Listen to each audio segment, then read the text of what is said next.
The story of the cutest gangster in America in the 30s. Charles Arthur Floyd was born in 1904 and lived a normal childhood and teenage life in Oklahoma with his parents. Everything changed when Charles turned 18.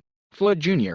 was not eager to study, let alone work, and decided to try himself in a new business that was gaining popularity.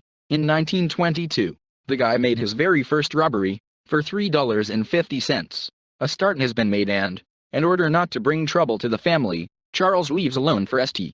Louis, continuing to try his luck. Now his demands are higher, he starts robbing banks, and without anyone's help. Floyd did not start partners. That's when he gets his cute nickname Handsome, all because one of the witnesses described the robber as a pretty boy with cheeks like apples. Indeed, James had a very pleasant and, most importantly, harmless appearance, which confused the victims. You can't look like a criminal. Handsome hated his nickname with fierce hatred, but it was already impossible to change public opinion. Continuing to work alone, in 1925, Floyd is caught for robbing a collector, $5,000, and sent to prison.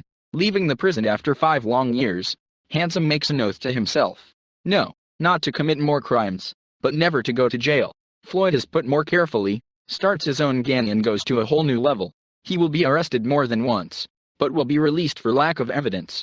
Either influential acquaintances helped, or he really learned to work crystal clear. From 1931 to 1932, Pretty Boy's gang robbed 51 banks. It is difficult to imagine how many conscientious taxpayers suffered from his raids, but public opinion was entirely on the side of Floyd.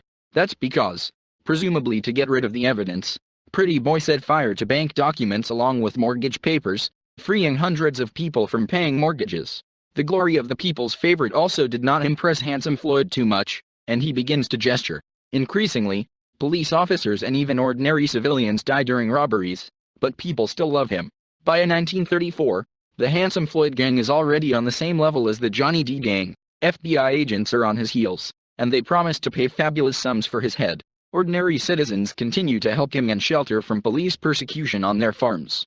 Handsome Floyd died, like many of his predecessors, running away from persecution. Having received several wounds in the stomach and back, the gangster said his last words in the face of justice: "I am Charles Floyd. It seems that you killed me, so go to hell," after which he immediately died. At the funeral of Handsome, who hated his nickname and public support, about 40,000 grateful townspeople gathered.